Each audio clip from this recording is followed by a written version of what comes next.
mental que não elegem esse tipo de metodologia para esses usuários. Por exemplo, qual, Lopes? É um sujeito, às vezes, que é esquizofrênico, né? Tem um quadro, tem um diagnóstico, um profissional de saúde mental, psiquiatra, traçou esse diagnóstico e ele precisa de um atendimento nas unidades convencionais do sistema público de saúde e não é um indivíduo elegível para uma comunidade terapêutica, porque, em tese, como não existe uma equipe disposta, capaz das intervenções necessárias, ele não terá a assistência que é devida para o seu caso.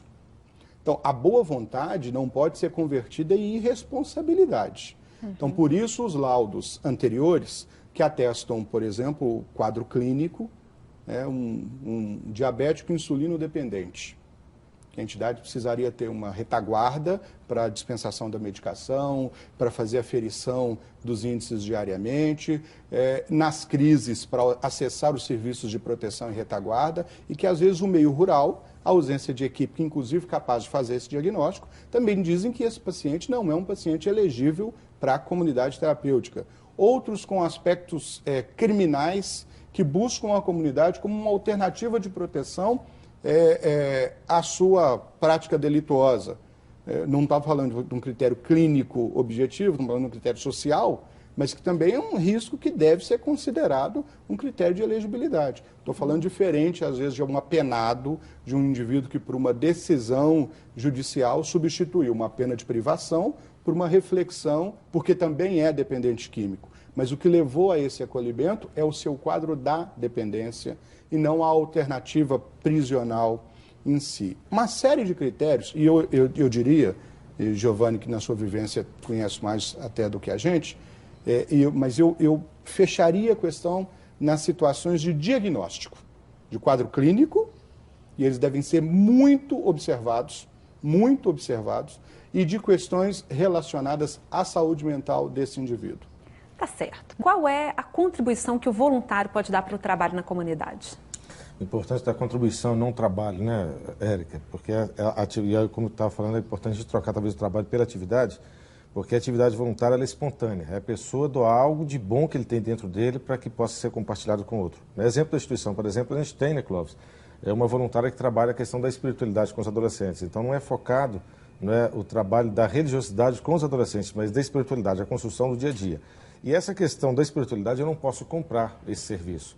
Existe serviço dentro das instituições que não é possível negociar ou comprar, é possível você receber.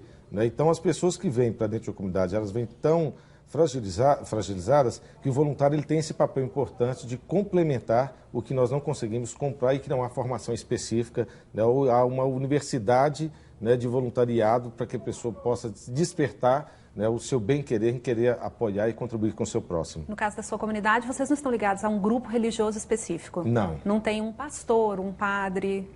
O que se trabalha é a espiritualidade. Então, há o respeito ao adolescente. Se ele vem do segmento católico, evangélico, ou de qualquer outro segmento, ou de nenhum segmento, ela não se trabalha a questão da prática religiosa. Se trabalha a prática da espiritualidade de um todo. Então, até mesmo o formato, como a gente falou, lembra do início da nossa conversa, quando você falou das boas práticas, você falou da construção, é justamente isso, de respeitar no processo democrático não só o querer dos seus internos, mas também o respeito dele à sua prática religiosa. O voluntário, muitas vezes, ele vem com a boa intenção e você tem que aproveitar de uma forma lícita a boa intenção da sua doação. E com certo cuidado, para que essa prática possa ser repetida num formato bem organizado. A gestão desse voluntário não é simples, né? Não é simples. Se nós estamos falando de um serviço, ele deve se organizar nos seus mínimos como uma estrutura de constante oferta de cuidado. De contribuição, né? Então, nos mínimos, o profissional que cuida do serviço do ponto de vista da organização, os profissionais que são os profissionais da psicologia, do serviço social, aqueles que compõem o grupo de profissionais que oferecem os atendimentos no seu dia a dia. Então, uma instituição ela tem que se compor desses mínimos para que ela se caracterize como um serviço. E aí tem que haver vinculação funcional, respeito à legislação trabalhista, cumprimento de carga horária e uma série de outras questões, inclusive éticas, às quais os profissionais estão subordinados. Agora, o diferencial da abordagem da entidade pode se compor pelos voluntários.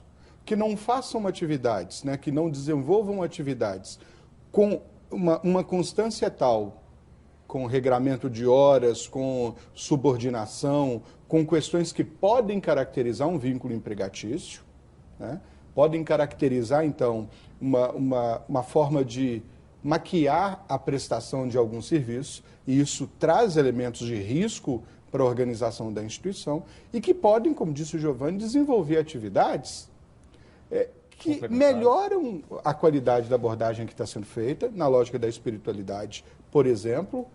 Os voluntários podem colaborar com a espiritualidade.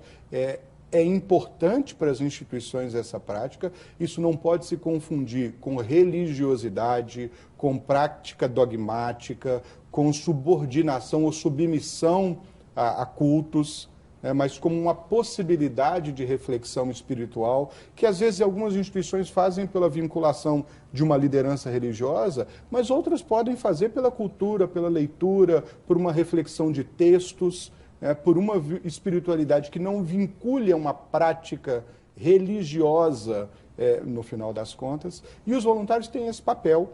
Eles podem colaborar muito nisso, na cultura, no esporte, no lazer, na cidadania, nas visitas familiares, numa série de outras coisas. Agora, eles têm que sempre com prudência. Mantendo alguns compromissos também, Mantendo alguns compromissos. Não só os de horário e tal, mas, por exemplo, o compromisso de preservar a confidencialidade de quem está ali, né? O sigilo daquelas relações. Sigilo, entender Isso é construído muitas vezes dentro do processo do regimento interno da própria instituição. Né? Veja bem, quando uma instituição se propõe em cuidar de alguém, é aquela história, já que o Estado não te obriga e você se propõe a cuidar, faça bem feito. Né? Então, acredito que as pessoas que estejam hoje, né, ouvindo e participando do curso, né, das novas práticas, a gente ter essa ideia, que se a gente se propôs a fazer, vamos procurar fazer o que nós temos de melhor. Né?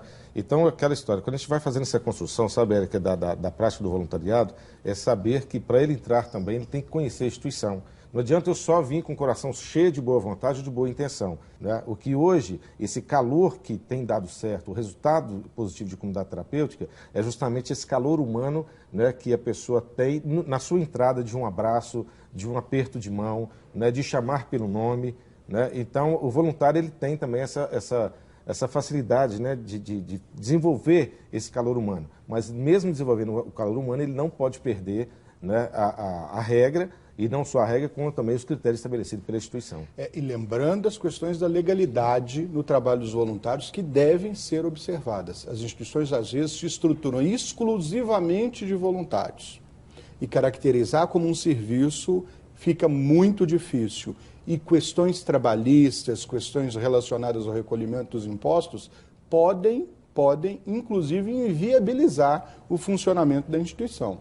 Então, existe regra, existe lei específica de voluntário, existe contrato, existem vínculos que precisam ser estabelecidos para que a entidade diferencie o básico do serviço que oferece do grupo de voluntários que colabora, melhora, amplia o seu atendimento. Para fechar, eu até falo que nesse avanço da comunidade terapêutica, Clóvis, as comunidades terapêuticas estão avançando muito, porque no início da história das comunidades era quase 100% voluntariado e hoje as comunidades terapêuticas estão se profissionalizando com quadro de pessoal.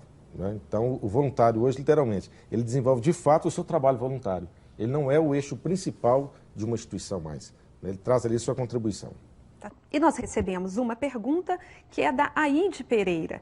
Ela pergunta quais são as exigências da vigilância sanitária para o funcionamento das comunidades terapêuticas. Algumas delas nós mostramos na reportagem. Quais seriam outras?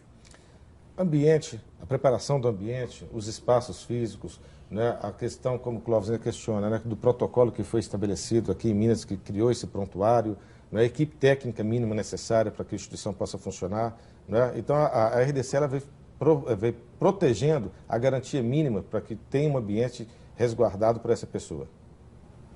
É preciso dizer que a resolução traz mínimos. Outras questões são desenvolvidas pelas próprias instituições, mas basicamente a questão de estrutura física, a estrutura condizente com a oferta de serviço, questões relacionadas à escrita, à evolução, ao acompanhamento dos internos e outras questões relacionadas à proteção e à garantia de direitos.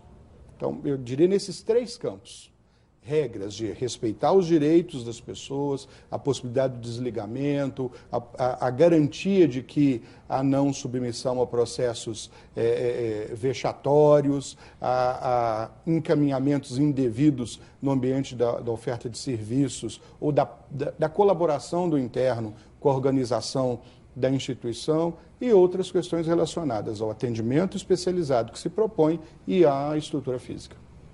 Tá certo. Giovanni, muito obrigada. Muito obrigada também, Clóvis, pela participação na nossa aula.